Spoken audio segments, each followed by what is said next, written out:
القول والفعل والأحوال أجمعها كانت مقدرة من حكمة الله.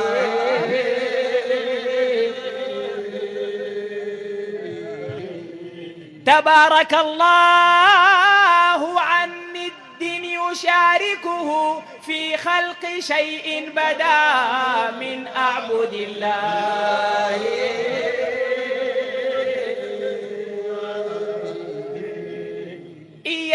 إياك والشرك الخفي فما في هذه الدار فعال سوى الله. Hassan Al-Fatih and views on politics. Both Abdul-Latif Al-Buni and Abdul-Latif Saeed in their book Al-Qur'i, رجل الوقت, the man of his own time, had debated and taken the relationship of Sheikh Al-Qur'i to politics. However, out of their views on that topic, we quote, Sheikh Al-Qur'i is close to politics and far from it at the same time. As for his nearness, it is not possible for him but to have a relationship with leaders and politicians, because if he stood aloof from them, they would not stand aloof from him. As for his farness, he is not a political activist and not integrated into a party, nor is he partial to a party or political faction or group. His paths are clear for all people to approach him, and his abode is open to all. Leaders and those are led. So due to the nature of his social role,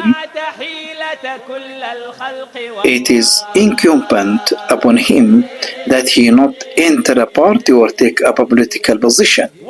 So he doesn't oppose any government, nor does he become a part of it.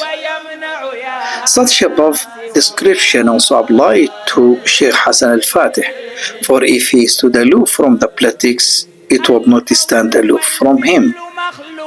He has concentrate contributions or he has concrete contributions in many of the social and thought field inside and outside Sudan. He also, and for so many times, he used to intervene between the political parties, looking to narrow the point of views, giving his consultations, seeking behind that the realization of national reconciliation. These efforts stemming from his political neutrality as well as his acceptance among the whole parties. In this regard, he has documented his political views on the national issues and submitted them to the concerned authorities during his lifetime. Furthermore, he has a clear contribution to the realization of peace, for he traveled to Naivasha, Kenya, and delivered strong words on that occasion. Also, he used to be visited by the delegations as well as international personalities, aiming to listen to his views, asking his consultation, and seeking his blessing. Thus, he used to subject all these ties positively to the service of the faith and the homeland.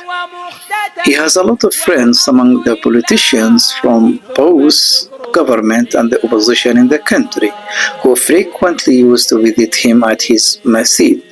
The Sheikh used to say his word by giving advice, guidance, as well as drawing the attention. When the situation has complicated and the war erupted in the south and the east of the country, he saw the necessity of national reconciliation.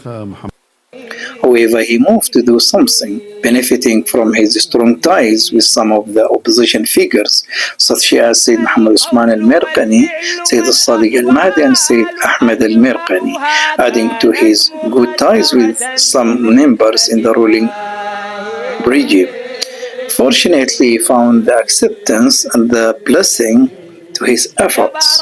However, he formed a consultant committee from Professor Yusuf Fadl and the minister, the late Sharif, and my humble person. In this concern, he used to inform us about the communication and contact with these parties. Such was the view of Abdul Munaim al-Zain al-Nahas, the former Judge Court of Appeal. The ambassadors of some world countries used to visit him mainly on Friday evening to attend with him the Friday dhikr. The ambassadors came with eagerness to know Sufis, their rituals, practices, as well as their role in da'wah and guidance in the country. Sheikh Hassan's competence in the English language enabled him contacting with those ambassadors. He used to debate with them his country issues as well as theirs. Some important Western personalities, whenever they came to Khartoum, you find them very concerned about meeting him. In this regard, the former American Special Envoy to Sudan, John Danforth, during the rule of Omar al-Bashir, when in his visit to Sudan, by the way, he was very concerned of meeting the Sheikh, aiming to know his views in many issues that concern his country, Sudan. To continue handling his views in politics, by the way, just here we have the following principle that had been held by the Sheikh regarding politics. Number one, according to his own views, the principles of politics is presented in the following items. Number one, shunning away of the affiliation to other than Allah party, appointed to in the Holy Quran, in Allah saying, they are the party of Allah. Indeed, Allah's party is bound to succeed. Number two, Sufism should come to be a secure oasis under its shadow, both the government supporters as well as the opposition meet. Number three, the advice to both parties, government and opposition, putting away what creates the disunity among those sons of the Islamic Ummah. Number four, shunning away of all what the other run after of the ornament of dunya, from political and religious occupations to what brings to them the freedom of servitude, making no concession to other than Allah. Number five, the practice of politics ought to be a means for an end. In an interview with him, when he was asked about the relationship or the relation of Sufis to Sudanese politics, he said, the Sufis are not directly involved in politics, allowing their followers to make their own choices.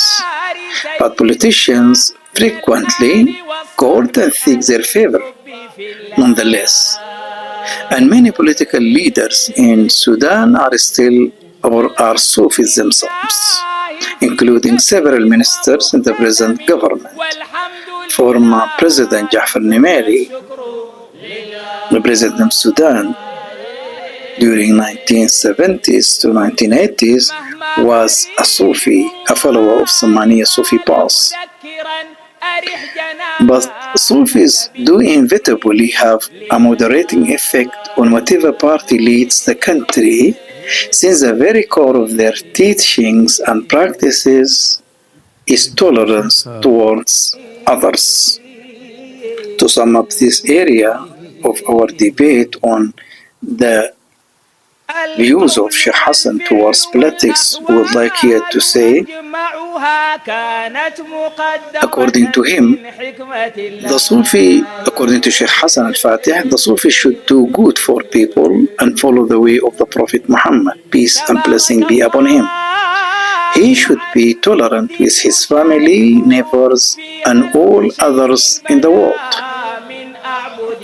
As Islam and the Sufi doctrine calling for the restoration of peace among different communities, Sheikh Hassan has responded to the invitation of the Sudanese government of Omar al-Bashir to attend the signing of a peace agreement with the then SPLM, Sudan People Liberation Movement, at Nifasha, Kenya in 2005. The Sheikh has addressed the gathering and delivered a speech focused on the significance of peace and love among people of different faiths.